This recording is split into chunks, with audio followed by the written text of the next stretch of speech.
We shall see. All right, guys. So let's get started here. Like I said, yeah, I did see LeBron say that.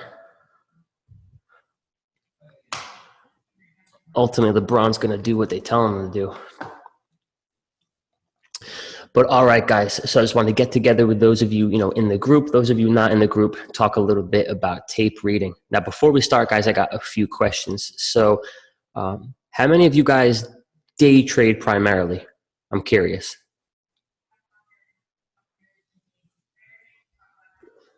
Dan, the man day trades. Laura, I know you day trade. Salakin. Yep, there you are. Christopher, Maddie. Martin, you're starting to day trade more. That's what's up, man.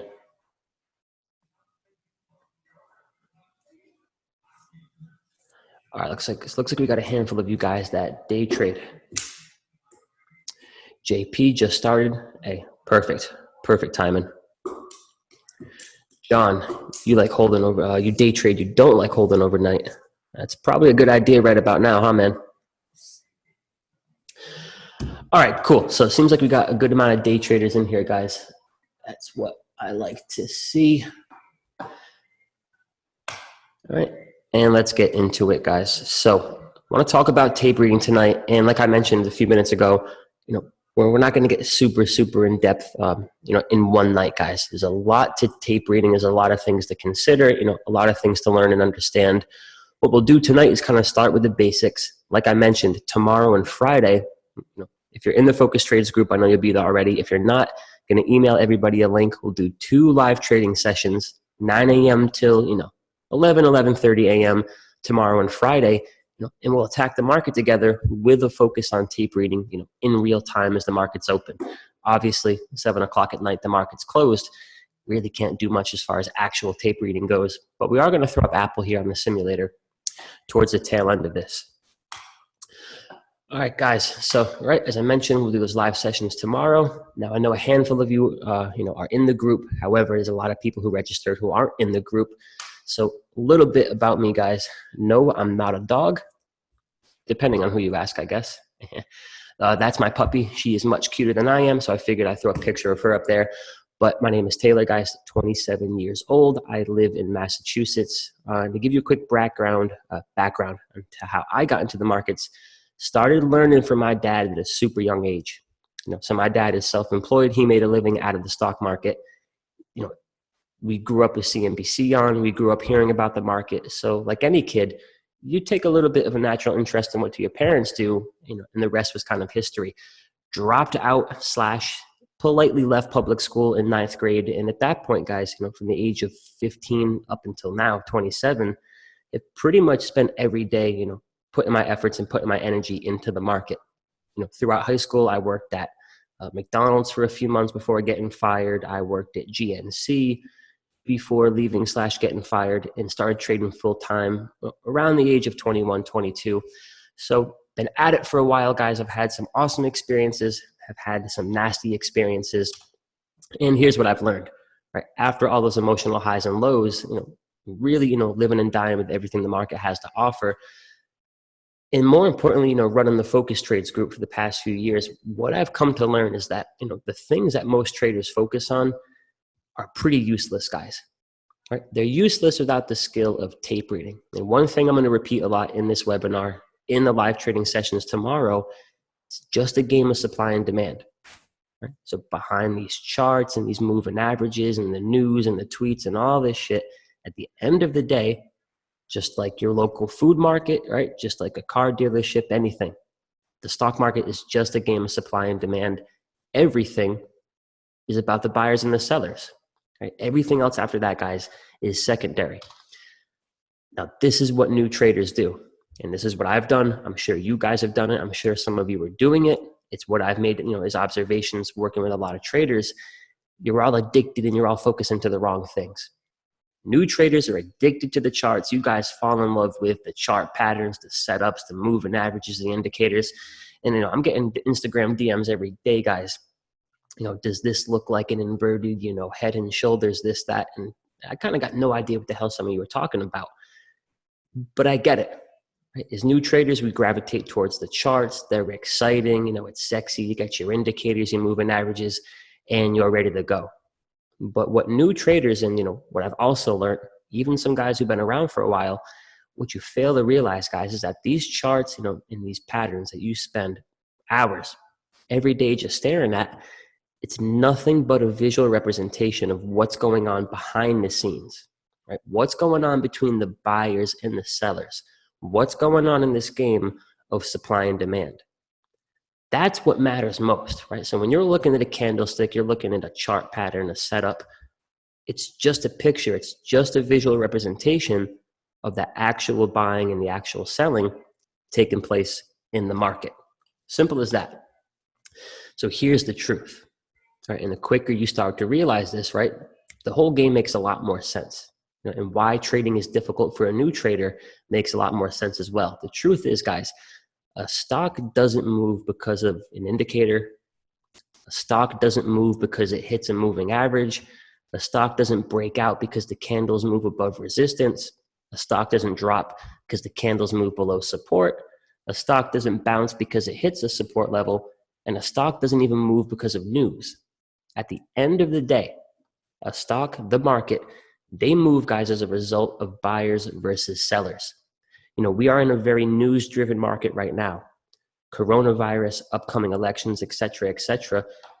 These events, guys, right, and these pieces of news that we're getting, they're a catalyst, but they're not the physical reason that the market is going crazy. When negative or quote-unquote negative news comes out, it isn't the news itself that drops the market 3-4%. It's the reaction to the news. So when we get negative news, it's the big selling that causes a reaction. And when we get positive news, it's the big buying that causes a reaction. But no piece of news, guys, right, just getting thrown out there to us is going to make anything move. If there's no reaction from the buyers or from the sellers, regardless of what the news is, how good it is, how bad it is, how uneventful it is, nothing is going to happen.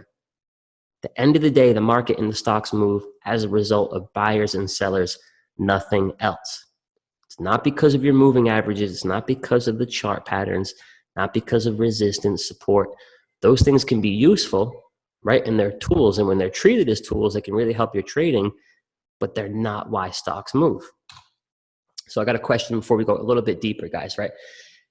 Have any of you guys ever traded a pattern that, say, worked perfectly yesterday, worked perfectly, the last 4 or 5 times you did it, but for some reason stopped working, right? Or, have you taken a trade, say, off of a moving average that, worked last week, but this time you're doing it, it goes against you. So if you guys been in that position, you've got your favorite setup, whatever it is, the triangle, the this, the that.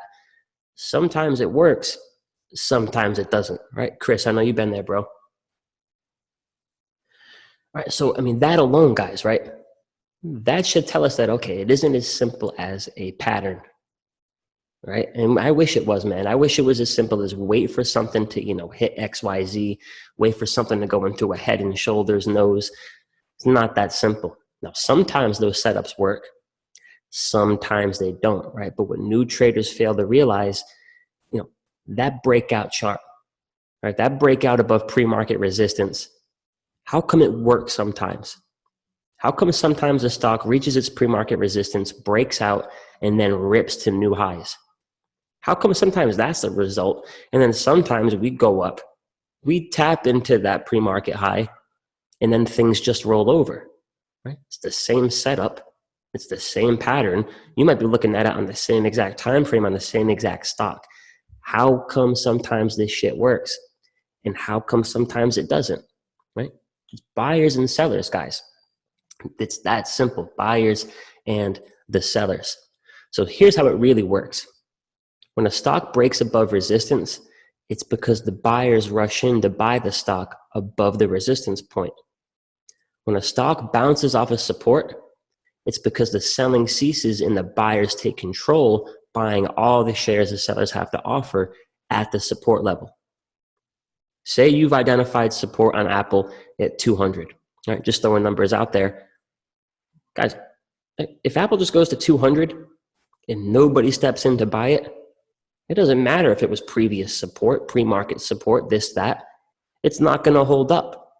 Now, we would like to think it's that easy, right? All right. Support for Amazon is 1600. You go long at 1600 and you make your money. It works every time. We wish, but if you think that's how this is going to work out, you are dreaming. And it's the same thing, guys, to the downside, right? When a stock fails a breakout, there's no willing buyer stepping in above the breakout level. When a stock doesn't hold up or bounce at support, it's because the buyers didn't step in and buy it. All the moves that myself, that you guys, that all these traders are looking for, all these moves we're looking to catch, it's nothing but a result, guys, of supply and demand, right? It's the buyers versus the sellers. Now, once you understand why stocks move, and again, it's not an indicator, it's not news, it's not a moving average, it's not a chart pattern. When you really understand why a stock moves, that's when you're going to realize how important tape is, and hopefully the tape is going to become your best friend. Right? Because we know that these candles, these charts, these patterns, again, it's just a picture, guys, just a visual representation of what those buyers and the sellers are doing. And basic economics, right? Supply and demand. We know we need buyers taking control for a stock to move higher or make that breakout. And we know that big sellers are going to create the pressure that causes a stock to drop or break below support. So when we know what we're really looking for, right? The buyers, the sellers, how can we see if the big money's buying or selling, right? How can we see how much they're buying and selling, and at what prices are they doing that? That's where the tape comes into handy, guys, right? That's where the tape comes in. And I want you to kind of think about the tape, right? It's like your all-seeing eye. Now, not on some, Illuminati shit, but that's the mindset I want you guys to have, right? As a trader, especially in today's world where we've got technology, you've got thousands of indicators for sale, just so much noise. You want to kind of peel back the curtains, guys, right? Remove a lot of that bullshit, get out of that noise, and really start to see what matters most. It's just the buyers and it's just the sellers, right? When you can remove everything else and when everything else becomes secondary, you're going to find yourself really understanding why the stock is moving how it is. Guys, once you learn how to read tape, you're going to know exactly what that pre-market breakout above the high looks like. It's going to look the same every time it works, and it's going to look the same every time it's a failed breakout. With the ability to read tape, you are going to know exactly what the buyers and the sellers are doing, exactly what it looks like when a stock comes down to a level of support and is either going to hold up or is going to break down. And think about it, right? There's a very long list of reasons, guys, that trading is so difficult.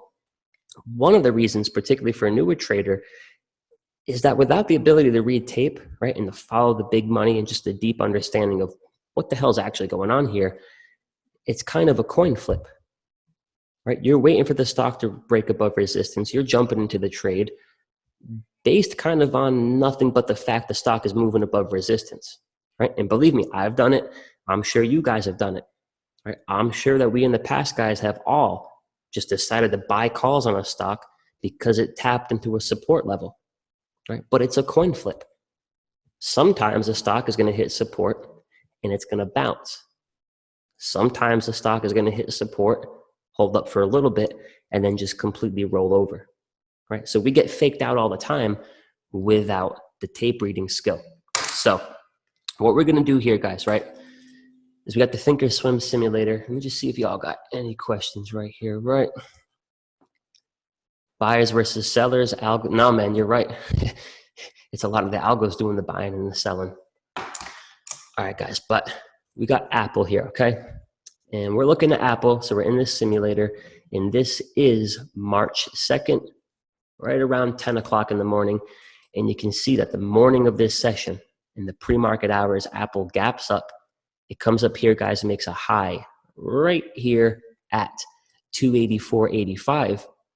And again, right, these are the things that new traders learn, right? Breakout levels, support levels, right? You understand the technicals, but you got to understand what's behind it, right, guys? It's not rocket science. If a stock breaks above the pre-market high, it could go on a nice run. But like I just said, right, if you're just jumping into that blindly, it's nothing but a coin flip. You got to have a little bit more edge than that. So this is where the tape comes into play. So we got two parts here, guys, to the tape. And depending on, your platform, you'll have to figure out how to get these on Thinkorswim. Right? We've got our level 2. And then we have got our time in sales. So basic stuff here, guys, right? Let's start first with the level 2. Now remember, this is just a game of buyers versus sellers, right? In the level 2 down here, guys, right? This is our order book. The level 2 shows us all the open buy orders and all the open sell orders on the major exchanges for any given stock at any given time. Now, to the left of the level 2, right, and you guys will see all the different exchanges, but on the left over here, guys, this is known as the bid side, right, aka the buy side. This is all your open buy orders, right? And the first thing you guys will see is the bid. Now, the bid is the price that guy is trying to get filled his open order at, right? So this guy wants Apple. He's got an open order for Apple at $284.60. The next column, BS, stands for bid size. Now, that is the size of that guy's order. And when we take the bid size, guys, you multiply that times 100, right? So bid size times 100 is the amount of shares. So in this example, this dude right here, he's got an open order in Apple where he is trying to buy 2 times 100 is 200 shares at $284.60. Right? The next order, you got someone trying to buy 100 shares at $284.60. Someone trying to buy 100 shares. Get it? Simple stuff here. This is the open buy book. Simple as that. They're trying to get these orders filled. That's the price they want to get filled at, and that's the amount of shares. You take the bid size times 100. Simple as that, guys. On the right, you've got the sell side, right? Also known as the ask. And it's the same thing. These are all the open orders on all the different exchanges for people trying to sell Apple. The ask is the price that they're trying to sell their shares at, and the ask size times 100 is the amount of shares they're trying to sell. All right, so on the bid side, we got an open buy order for 200 shares of Apple at $284.60. On the sell side, we got an open sell order at $284.67 for 100 shares. Now, right off the bat, guys, right, the usefulness of the tape is that we can see who's taking control, but more importantly, right, we can see where the big money is. And we'll talk about that a little bit more in a second here, but that's the level 2, right? This is just your book of open orders, all the buys, all the sell orders. And then over here, guys, we've got what's known as the time and sales. So time and sales, this just shows us in real time the orders that are getting filled. So these orders go from the level 2, right? The buy orders and the sell orders, they go from the level 2. When they get filled, they show up here, guys, on time and sales, right? And you can see the price. Green is a buy, red is a sell. This is the actual amount of shares. Simple as that. So when we look at something like Apple, right? And this is what we're going to do tomorrow and Friday and the live streams. But when we look at something like Apple right here, guys, it's a simple setup, right? We gapped up, made a pre-market high right here at the previous resistance level. You're looking for the breakout above that level, right? That's easy. That's a kind of, intraday move a lot of new traders will look for. But again, if you're just going to start buying freaking Apple calls because it pokes its head above that level, not much edge there. They need a little bit more than that. So when we think about what makes a stock move, guys, going back to what we're covering here, supply and demand, basic economics, right? The price of an asset rises as demand rises, right? In the stock market, demand is the buyers. Like any other asset, the price drops when there's too much supply, right? Or in the case of the stock market here, when there's too much selling pressure. So when you're looking at this setup, right, it isn't, guys, about can the candlestick break above resistance. Again, this is all bullshit. And this is where traders get caught. You put so much time and energy into these pretty little pictures here, losing sight of what's going on behind the scenes.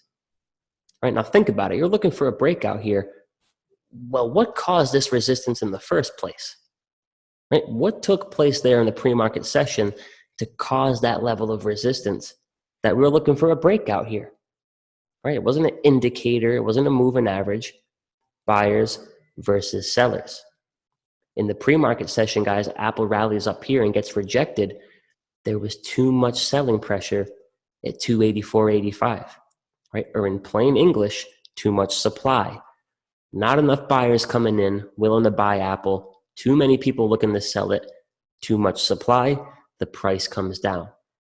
So as we, look at this pre-market, and as we're, putting together a game plan here for this breakout, we got to boil it down, guys, to what do we actually need to see, right? What actually has to happen here for this breakout to happen? Nothing to do with the candlesticks, nothing to do with volume or an indicator, none of that shit. What has to happen here for Apple to break above resistance and, more importantly, continue to move forward? Right? What has to happen here for the move you are looking for to actually take place? And it's simple, guys. Buyers have to come in and they have to be willing to pay more than 284.85 and then be willing to pay more than that and then more than that and then more than that for this move to happen. If you're looking for a breakout above 284.80, 284.90, it's as simple as you need buyers buying the stock above that level. Nothing to do with the shit most traders focus on. It's the buyers and the sellers, guys. See, I don't care what pattern it is, right? What setup it is, what indicator you might be able to throw on here, what moving average might be popping up. It's buyers versus sellers, right? No matter what your indicator or your program is telling you here, Apple is not moving higher if nobody steps up willing to pay more than 284.85 and then 284.90, 286, right? So on, so on, and so on. We also need an absence of selling pressure, right? We know too much supply is what can push the stock back down. So we're boiling this down, guys, to what do we actually got to see here for this chart to do what we want it to do, right? For us to get the move we're actually looking for.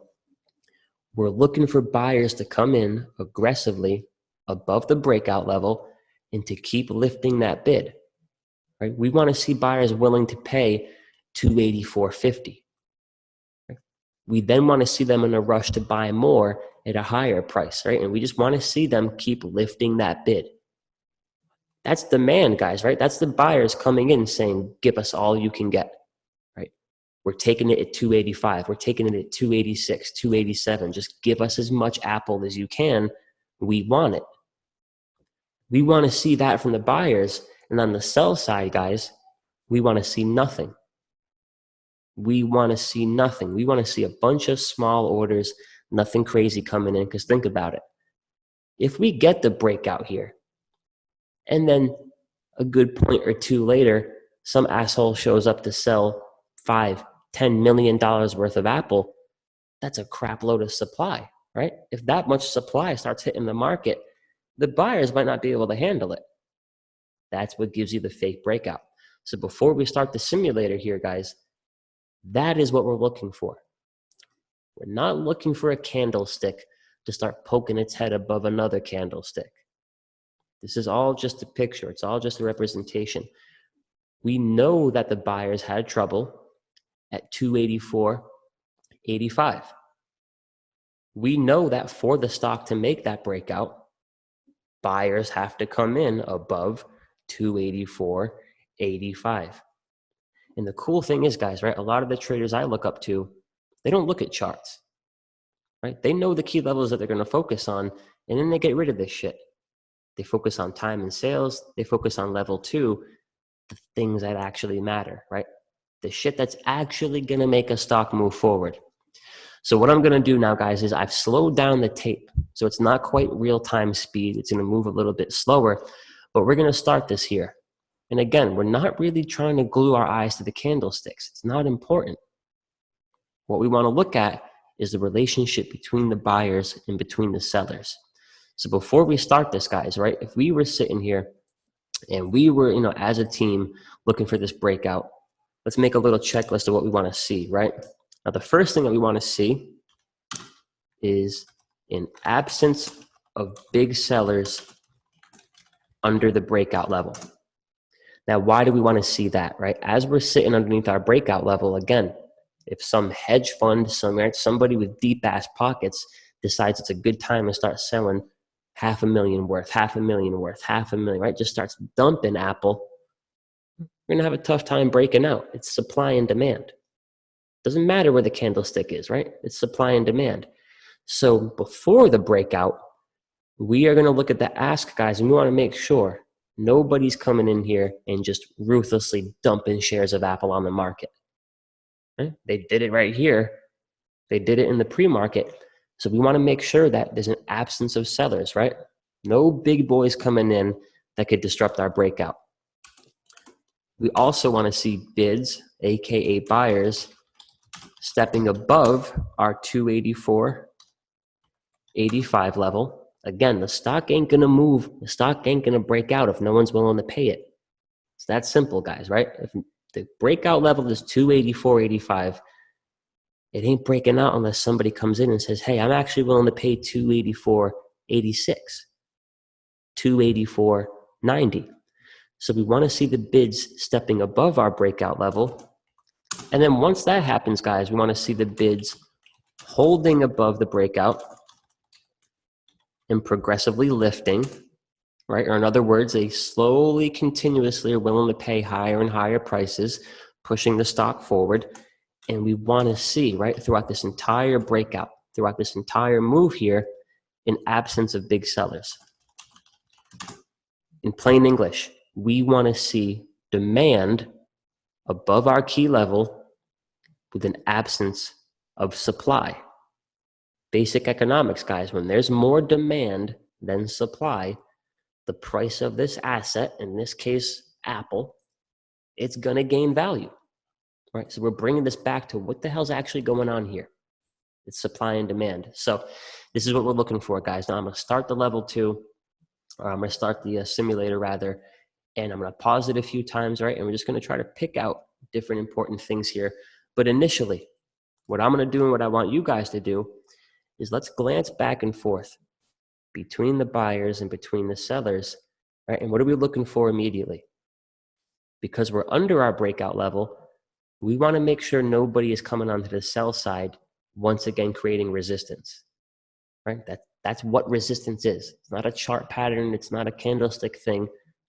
Sellers came in and took control. So that's what we're going to look for initially. And then we, at some point, want to see these bids stepping up, right? Buying above the breakout level. And then we will go from there, guys. So remember, before we start, open buy orders, the price they're trying to get filled at, and the size of that order times 100. This guy wants 200 shares at 284.60. Sell side, the price that they're trying to sell at, the size of the order. This guy is trying to sell 100 shares at 284.67. All right, so let's get going here. All right, and now we're going to let this thing get moving. Right, and now we're just glancing back and forth, guys, right? We're under our breakout level. Make sure no big sellers are coming in. If some douchebag starts selling millions of dollars worth right now, your indicators, your this, your that, it don't matter. The stock ain't going to move forward. Right, so let's pause this real quick. What can we see? Nobody's coming in to dump it. Right, now think about Apple, guys, right? Another reason the tape is so important is that it's going to help you follow the big money. Right? If I wake up tomorrow and I sell, if I sell a $1,000 position of Apple, the stock's not going to budge. It takes big money, right? Millions and millions of dollars. That's what it takes for these things to dump. So when we look at the level 2 right now, we look at the ask, 100 shares, 200 shares, right? That's pretty cute. Not going to do anything to disrupt Apple here. So we got no big sellers at the current price. We want to continue to keep an eye on that. And now let's see if those buyers get active.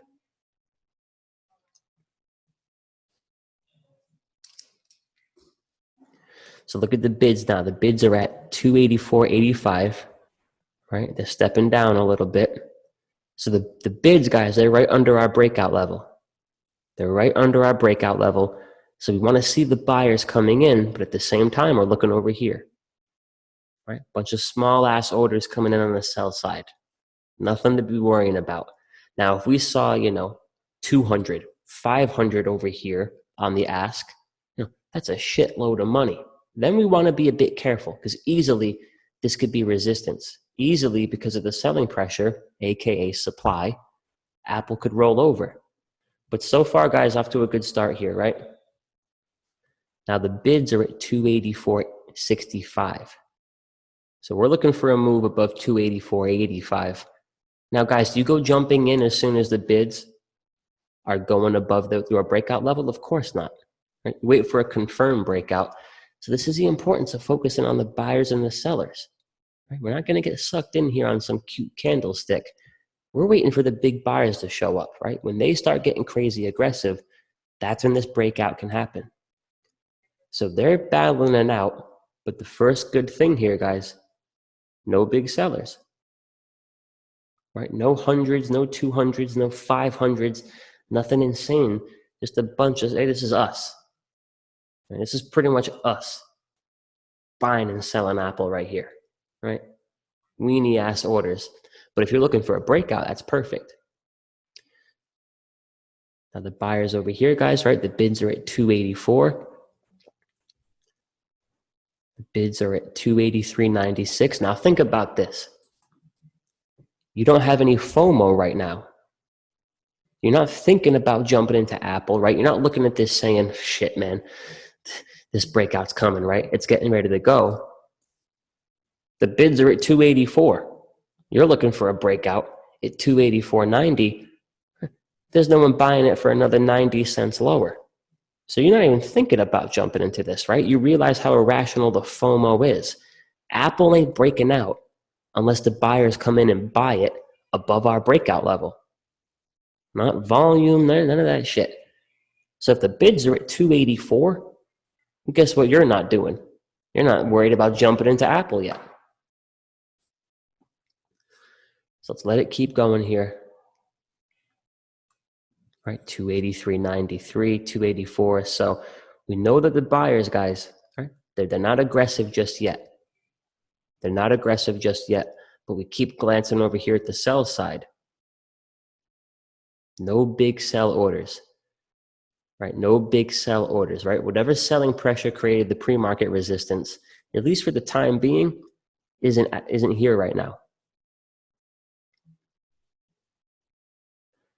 Right, and the bids are getting a bit more aggressive. Now we're at 284.45, right, 284.40.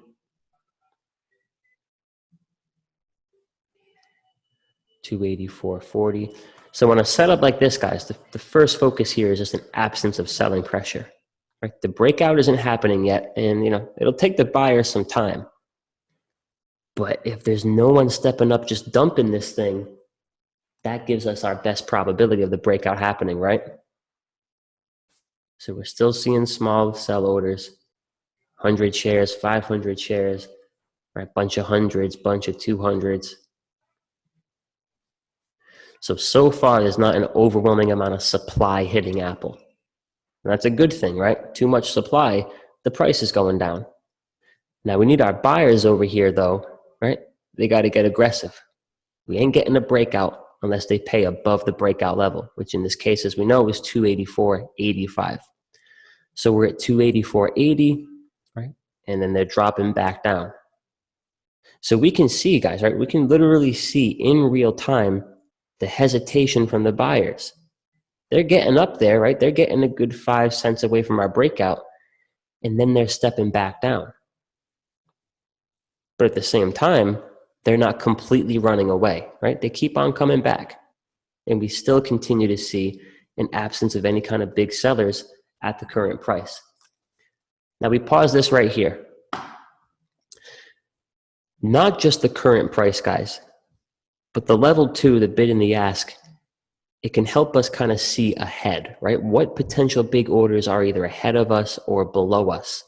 Now, in the case of a breakout trade, you want to make sure that you're not about to jump into a move that is headed straight towards a brick wall. Now, if we take a look right now at the level 2, we got 139 on the ask right now, right? So somebody, guys, is looking to sell 13,900 shares of Apple at 285, right? 285 is just above our breakout level here. So here's what we need to be careful of, right? And I'm glad we can kind of slow this down and talk about it. Once we get up towards 285, guys, we want to make sure that the buyers can wipe that guy out, right? Or in other words, there's enough demand at 285 that they say, yeah, bro, we'll take your 13,000 shares, right? No hesitation. Thank you. Thank you. We'll take it. That could be potential resistance if they don't take those shares. So if you're looking at candlesticks and shit, right, you've got no idea.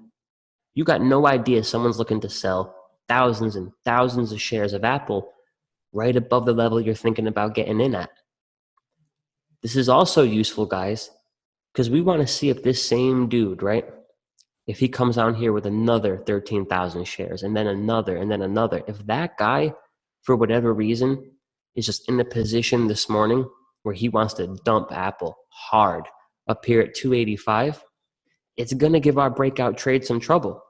So now that we've identified that, we want to pay very close attention as we get closer and closer to 285. Make sure the buyers can wipe that guy out. If not, we might come back on in, right? So let's watch his sell order. Bids are at 284.94. Right now he's got two big orders on. And now he is gone, guys. Now the bids are above 285.11. So what just happened? Big seller came on, right? We saw our order for 13,000 shares. We saw our order for about another 10,000 shares. And they took it, right? The buyers took it. If they weren't willing to buy all his shares for sale at 285, guess what was going to happen here? We're getting rejected and the price is going to drop.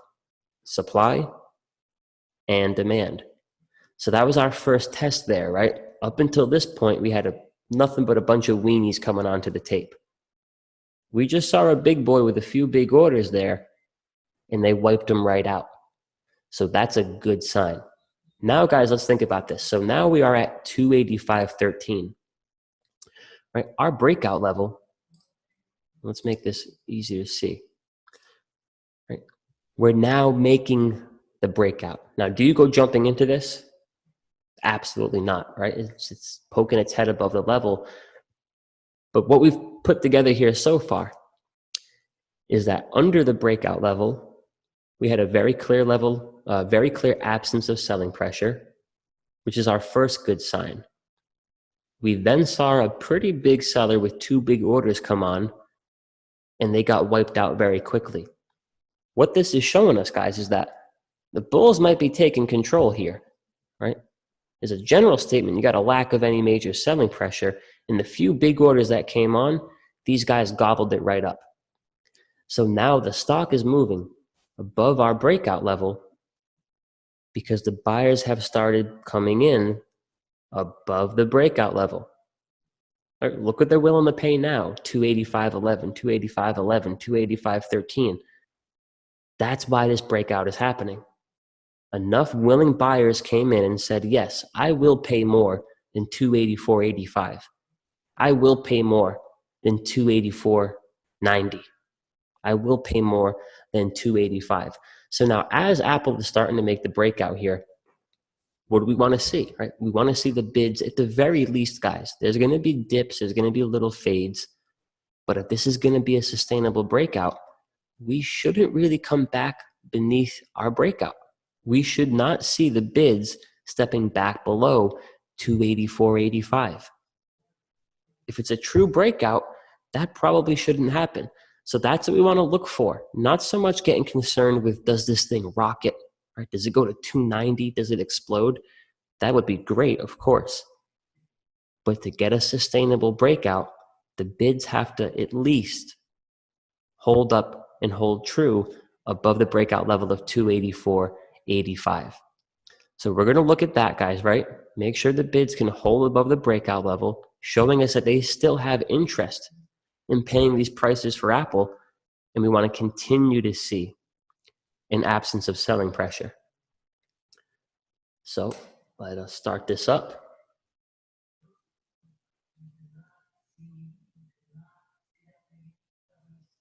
Right, and the 285.07, 285.09, nobody coming on. All right, look at that, a bunch of single order sell orders, guys. 285.20, right, 285.12. So there's buyers coming in, no big sellers.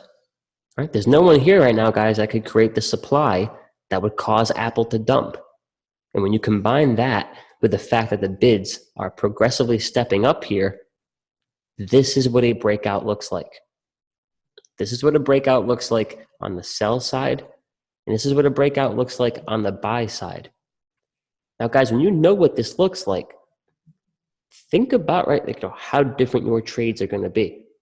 You're not just right? We're playing with our hard-earned money here. Think about it. Come on, man. You really going to put your hard-earned money into a trade because a candlestick on your computer screen bops its head above some special indicator or this or that? There's got to be more to it than that, man. Now, we missed it there, but we just had a 445 come up on the bid side. That is a huge buy order, right? So now not only are the bids lifting, we're starting to see some big boys coming to town. And guess what? There's nobody here to stop the party right now. So we'll keep it going, guys.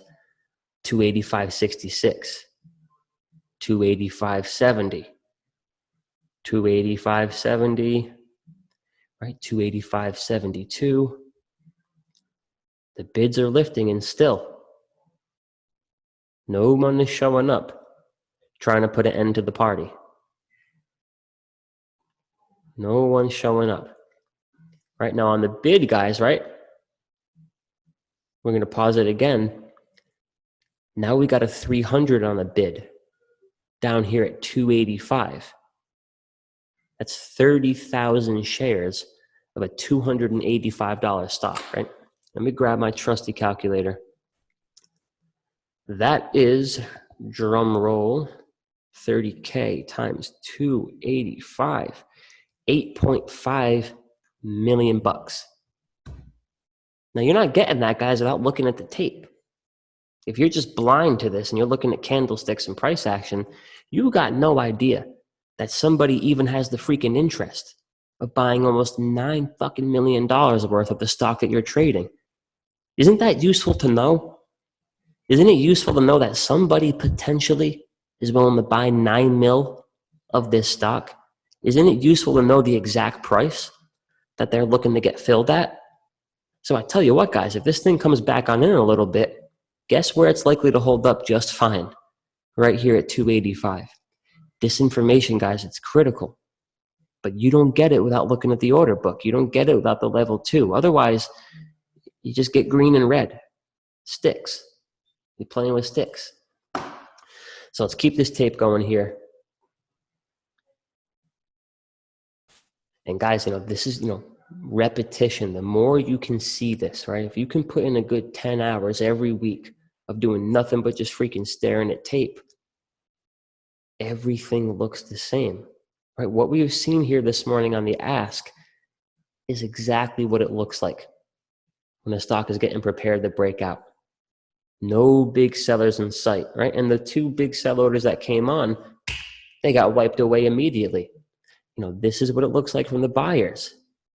They continue to lift, right? It fades a little bit. They come in again. They come in again. They come in again. And now, guys, we're not going to sit here and watch Apple, right, for the next 4 hours. But at the end of the day,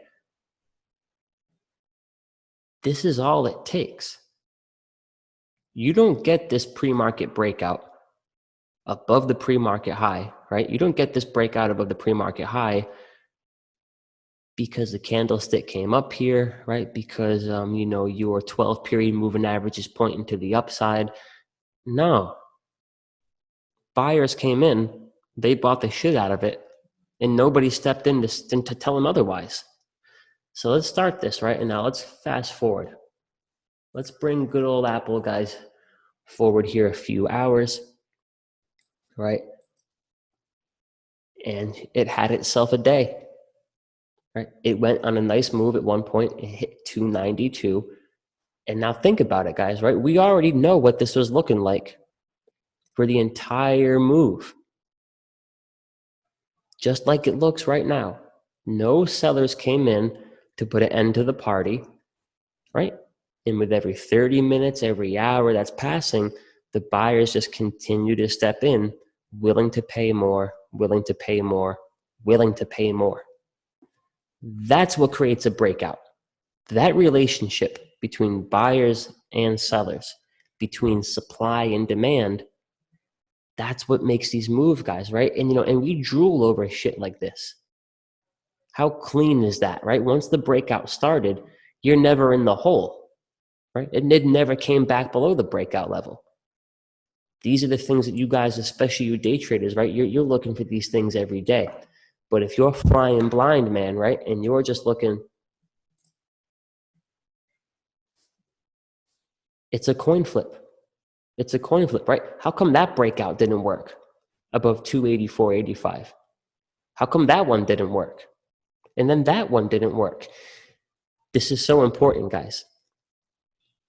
In today's world, right, there are so many distractions. There's so much noise, not just in our charts, but in our personal lives with social media. You can't have noise when it comes to the market.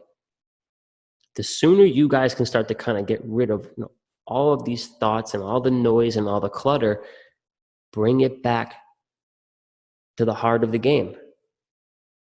At the end of the day, it's buyers and it's sellers. For those of you day traders, right? You looking for breakout trades, you're going to learn exactly what the hell that looks like, right? What do I got to see here on the sell side? And guys, you're going to know what a failed breakout looks like, right? The stock begins to poke its head above the breakout level, and then some asshole shows up and starts dumping. 500,000, 500,000, 500,000, 500,000. But if you're looking at candlesticks, right, you can't tell. We're holding up underneath resistance. If you can't get a picture, right, if you can't get your all-seeing eye, guys, seeing exactly what the dudes who control this whole game are doing, how are you ever going to have consistency, right? It's just going to be a coin flip. So that's a good example right there, guys, on its own of what causes resistance and then ultimately what causes a breakout, right? And a clean breakout. And, I just kind of picked Apple in that given setup there at a random this morning. But, guys, it freaking ran, right? It ran all day. Let's fast forward even more here. Right, let's go to like lunchtime. Right? This thing's hitting 290 before it ever starts to come in. So, these are the kinds of things we'll focus on in tomorrow's live stream, guys, on Friday morning. But what I hope is that, obviously you got to put time in, right? And I'm sure you guys got a lot of questions. There's so many different little details about the tape.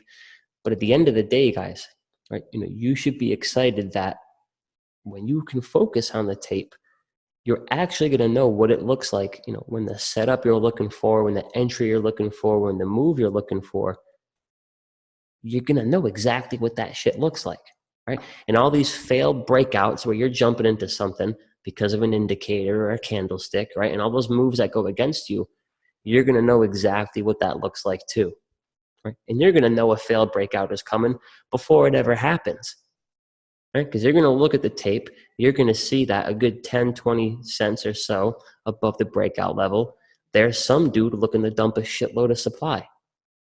Right? You already know it's going to get ugly. So if you guys got any questions, I'm more than happy to answer them. But this is just one really good example. We can kind of, guys, remove the noise, right? Think about, how this game started. Right now, I'm 27. I know you guys are, some of you are my age, some of you are older, most of you are younger. Like back in the day, guys, there was no computer screens, right? They didn't have, platforms and shit. You had a bunch of dudes, bunch of sweaty dudes standing in the pits on the trading floor, yelling out bid prices, right? Yelling out ask prices. Since the very beginning of the market, it's been a game of supply and demand. It's just that over time, right, as technology has improved, we as humans, we've done what we typically do, right? And we have found ways to try to revolutionize it, right? And simplify it and complicate it all at the same time. And I'm not trying to rag on moving averages, right? I'm not ragging on indicators. I'm not ragging on chart patterns. It's just that ultimately, guys, they're a bit useless if you don't have the ability to read the tape, right? Now imagine with this skill set, now a support bounce at the 50-period moving average is going to be a great opportunity for you because you're going to know exactly what a true support bounce is going to look like, right? Your head and shoulders pattern, your inverse, rectangles, you're going to know what the tape should show you to give you confirmation the move is going to work. So for a lot of you guys, I really think you should make this a huge goal of yours this year, right? Don't worry about the money and all that good shit. Develop the skill of tape reading. Right? Not many people focus on it, guys, but those, right, the big boys in the game, they all do. Right? There's very few things that all big-time successful traders do. Tape reading is one of them. And especially, right, for you guys who do the day trading, right, I want you guys to go look up, Mike Bellafiore from SMB Capital. They're one of the better, intraday trading prop firms out there. Guys, it's all tape reading. Right? That dude doesn't allow somebody on his trading desk if they're not nasty at reading the tape. So we're going to shut on demand off now, guys. I'll see if you have any questions. And then, we can do a little recap of today's market and then, quick little discussion on what to possibly expect for tomorrow. So let me see. Now, Laura, as far as entering that trade, we just kind of picked a random day in Apple. Obviously I picked a breakout setup that worked, but we saw why it worked. But as you know, Laura, right, what is the SPX doing, right? What is SPY doing? What is VIX doing? How's Apple's call flow? How's call flow throughout the whole market?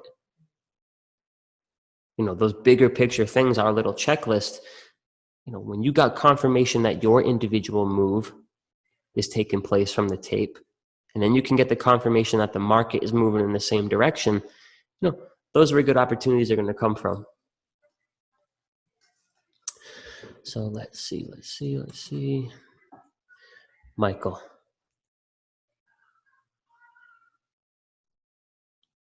Yeah, man. So kind of is what it is. I agree with you though, right? With SPY, it's like ridiculously fast. So you got to kind of train your eye, guys. And I'm not a big video game guy, but that ability to kind of take in a bunch of information quickly, it's a skill you got to develop. And guys, during that whole example with Apple, the tape was slowed down. So it's usually faster than that, but it can be good practice to kind of watch it at a bit of a slower pace. That way you're getting a sense of what the hell does this look like, when something's going to break out, when something's not going to break out. Ibrahim or iPhone, you're going to have to leave driving and pull your ass over.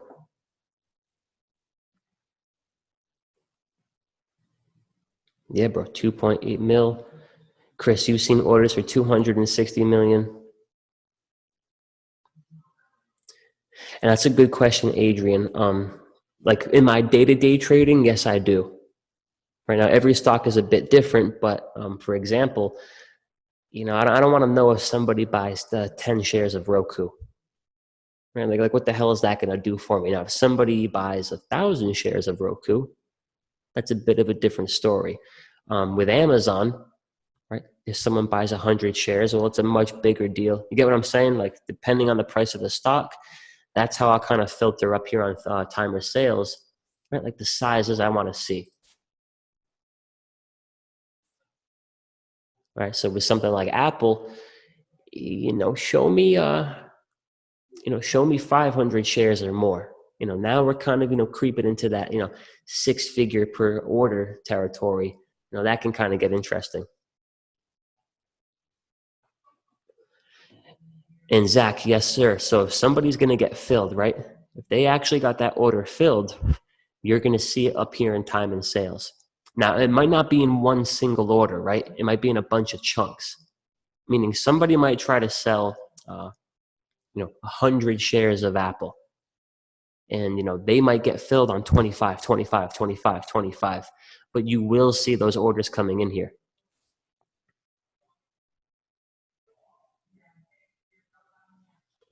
And then Chris brings up a good point.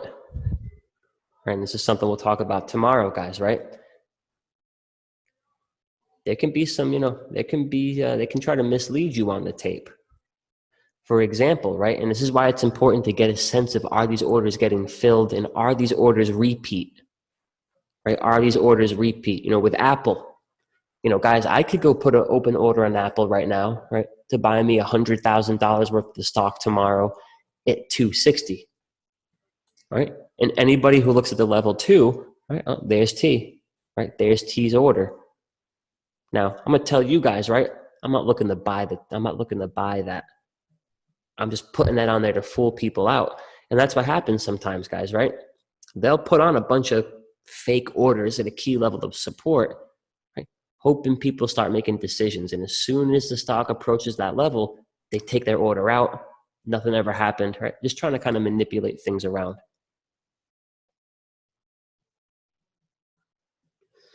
JP, do you use SPX first to see the trigger level and then read level 2 for confirmation of the breakout? It is a general statement, yeah, man. And those are going to be the best opportunities. Guys, so those days where in the most recent example, and God, was this a good day. Most recent example, guys, here was with the SPY. A good 600 points ago. Right, JP, this was the perfect example where, we had this key level of support. Right, we had key support right here. This is basically support where it was support, for the early part of 2020. When the market dumped below that level, right around 10:30 on, what was that, the 25th, that's a massive level of support for the market. And when that level was broken, right, and we refer to that as a trigger level, it took everything with it, man. Like, you guys, literally, you could have shorted basically any stock on the 25th, right around 10:30 in the morning, and you were making bank, right? Pick anything out of thin air: Roku, Amazon, Netflix, Nvidia, AMD, Qualcomm, Beyond Meat, SPCE, Tesla. So those awesome day trades, man.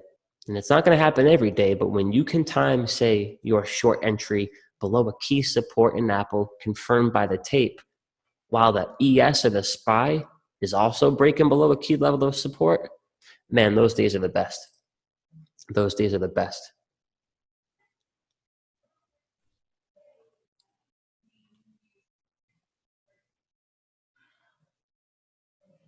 That's a good suggestion, right? So Adrian's got a good suggestion here. It says anyone who has trouble reading high volume tickers, for example, the SPY, you can look at something a little bit smaller with less volume, right? All we're trying to do, guys, right, for those of you that are new to tape,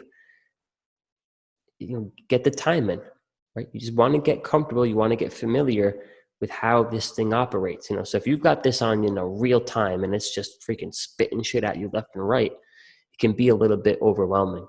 This is why I'm such a big fan of the on-demand feature of thinkorswim. You can go back to any one of your previous trades, any point in history, and go look at the tape. So there's some homework for you guys, right? Go take the last trade that worked. If you can, go into a simulator like thinkorswim, and then go look at the level 2 in a time in sales when your move was going down. And then go do the same thing for the most recent trade you had that didn't work, right? The last failed breakout you got into, right? The last support bounce that didn't hold up. It's just that repetition, right? The more times you can see what your breakout, what your breakdown, what you're short, when you know what it looks like behind the scenes, guys, you're going to become a much better trader. Newbie question: what is the difference between the red and the red? The red and the green. So are you referring to the time in sales or the level 2 over here? And to be honest, I do look at level 2 a lot more than time and sales, to be honest with you. But yeah, man, let me know if you're looking at, if you're referring to time and sales or level two. Level two. So when you see red, that means that that guy just had adjusted his order, right? So, obviously the market's not open right now. We're not going to see much, but, that's red because that guy might have just lowered his order. Maybe he wanted 100 shares at 274.12. He quickly comes in here, he edits that and says, 274.10. Right now, if that flashes green, it means he just changed his order, and now he's trying to, he'll pay a little bit more now. 274.15, 274.20. Kim, the spoof orders, yeah, man. With the spoof orders, guys, I like that term. I'm going to trademark that. With the spoof orders, you want to see consistency. So if 20 points below the current stock or the price, you got some dude with some massive order. I mean, it's good to know it's there, but it really ain't going to matter until the stock reaches that level, right? You don't take trades in anticipation. We take trades with confirmation. So, you might see on the bid, right, some dude, 5 points below the current price looking like he wants to buy a shitload, but ultimately, does he actually take those orders? Right? As we approach that level, we look at time and sales. Is this guy for real, or is he just trying to fool everybody out here? 400 something. So think about that, bro. 400 something on Tesla is a 40,000 share order, right? Well, think about this. 40,000 shares. What's Tesla going for today? Like 630? That's 25 million bucks, bro. Might have been a spoof. Now think of this though, right? Your broker ain't gonna let you put an order on that you can't afford. So whoever's putting that spoof on, dude's got some deep ass pockets. Definitely something to keep in mind there. My man Chris says it's hard to read the time and sales live when you are getting a breakout or breakdown as it moves so fast, but being aware of the color is needed. That's another good point, right? Things are moving, guys, very quick in the real session. While you do want to do your best to look at the buy sizes, look at the sell sizes, right? Making sure the bids keep lifting, making sure there's an absence of big sellers. You can also look at time and sales, right? So if you're looking to short something, you want to see nothing but red, right? You just want to see people selling the shit out of the stock. If you're looking for a support bounce, then you want this thing lighting up green like a Christmas tree.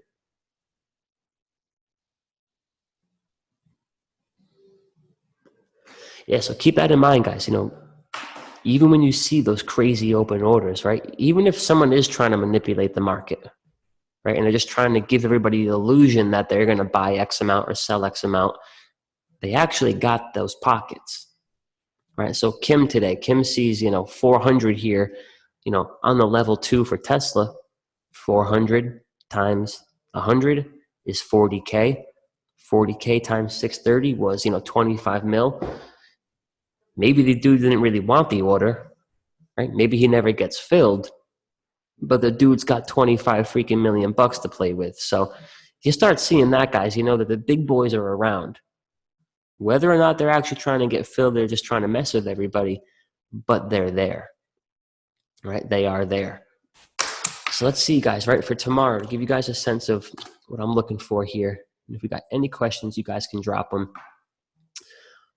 Kind of going back to the conversation of trigger levels, guys, we at one point this morning or late in the afternoon, we were breaking a really important level of support for the ES here at 27.25.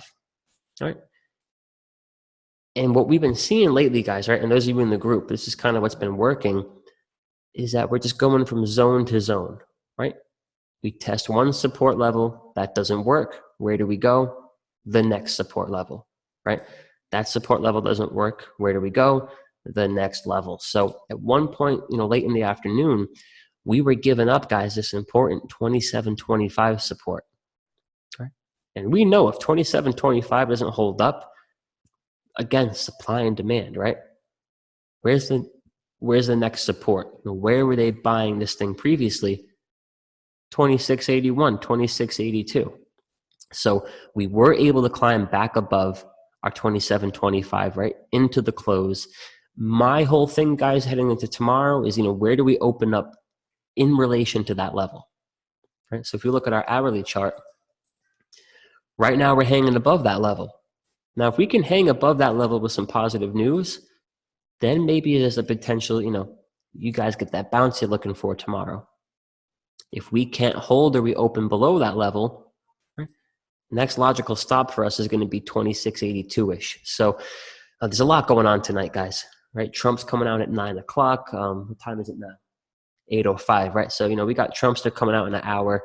He's holding, a last-minute press conference here about the coronavirus. Anything could happen overnight. But I will tell you guys this, right? And if you're in the group, I'm sure you're sick of my voice. I'm sure you're sick of me saying this. If you're not in the Focus Trades group, I'll give you the lesson real quick. Nobody should assume that the pain is over, that the selling is over, that we have found a bottom, right? Nobody should even freaking have that thought that this is over with, guys, until VIX, VIX, the volatility index, comes back down to earth, right? And if you're not in the group and you're unfamiliar with VIX, all I want you to do tonight, right, take 10 minutes, get a chart of the VIX, get a chart of the SPY, right? 2 daily charts. Go look at VIX during any nasty market period, and then take note of what volatility did before the market turned around. Up until as of late, the most recent ugly drop for the market, guys, was 2018. In 2018, right, into the end of December, we get a crazy spike in volatility, right? The market is a shit show. We're getting torn apart, big moves. But then, guys, right into the end of the year, and then right into the beginning of the year, volatility died down. Right? So let's go look at the SPY. What's going on in the market once volatility dies down at the end of 2018 into early 2019? Right? You got the reversal. You got the bottom, right? You got the move everybody's looking for here, right? In here, right? And everybody trying to buy the freaking dip, getting torn to shreds. It doesn't happen, guys, right? And it always works this way. There's a few things in the market that we can trust as concrete. We are not going to find a bottom, right? We are not going to make the reversal, and we ain't going back to bull mode until VIX comes back down to earth. It is just as simple as that. So as long as this sucker is hanging around up here at freaking 40, 50 plus, got to be very careful holding things overnight, right? You got to be very careful taking bounce trades. And if you're taking bounces, you got to have a quick trigger finger. Take your profit, get the hell out of there. We got to respect the market, guys. We got to respect the environment. We've got to respect what a presence of volatility does for us as options traders. When we're up here, guys, 40, 50 bucks in the VIX, right? Look what we're getting right now. 3.5% gap to the upside. The next day, you're down 4%. Then you're down 6%. Then you're up 2% the next day. We're not going to see that pretty, just nice move back to the upside until this thing just really, guys, starts coming in super hard. So we'll see how things go after hours tonight. I have got had some good trades today. So a good day of trading today. Only open positions I got, guys, is a Iron Condor on SPX, which is going to expire this Friday. So I'll make max profit on this trade come Friday, as long as the SPX closes anywhere beneath 30.40, anywhere above 26.10. Right, so that's the open position I've got there. Hit Roku all day today. I sold calls at 100. So I'm probably going to take off that call spread for a majority of max profit tomorrow, short of those 100 calls. Also traded this thing short today, confirmed by the tape, guys. Right, I took this thing short today when it broke below this key level of support right here, all confirmed by the tape. All right, I wish you guys could have seen it. As soon as we dropped below this level, the buyers were stepping down, right? Like the world was coming to an end. They were freaking running away, and the sellers kept dumping it. So hit Roku, but yeah, we shall see, guys, what tomorrow brings. So like I said, I'm going to email everybody a link, and if you're in the group, you don't got to worry about it, but everybody who registered for this, I'm going to send you all a link tomorrow morning. We'll do our live stream about 30, 40 minutes before the market opens, we'll go over the after hours price action, identify the key levels, right? Put together a game plan for the day, and then we'll do some tape reading in real time. So I'm going to pause this recording now, guys. And now, if y'all got any questions, you can smack me with them if you want. But if not, guys, we'll wrap it up. Been a long day here. And I've been up since 3:30, so I'm going to start getting weird pretty soon. But for those of you guys that have never really, you guys, those of you guys that are new to tape, did that make some sense?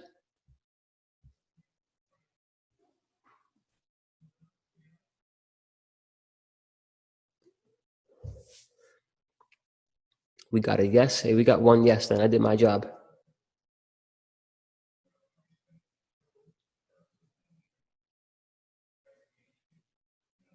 Awesome, guys. I'm good to hear it. Adrian, good work today, man. You got to go to bed too. You've been going all day, bro. Mr. Zach, awesome, man. Big Salakin.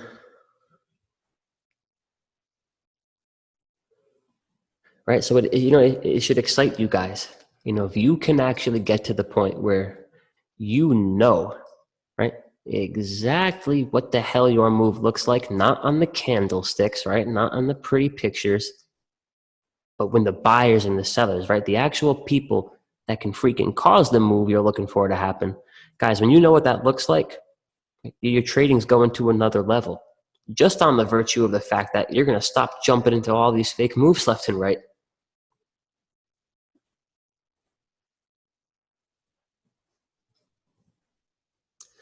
Right, and let me see what we got here. Can you guys still hear me? Can you see my screen?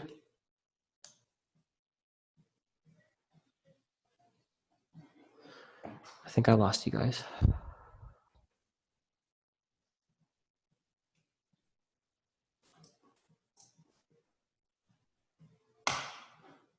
All right, hold on a second, guys. I don't know what just happened here.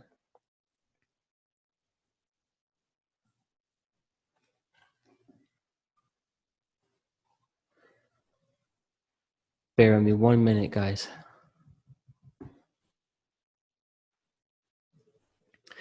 All right, so I think computer's having a bit of a conniption here. All right, guys, I can't see you on my end. I can't hear anybody. I don't know if you can still hear me. Any questions that didn't get answered, I'm going to go to my Instagram right now. So if you guys got any questions, just hit me up in the DM. I'll be here all night. We can go through them.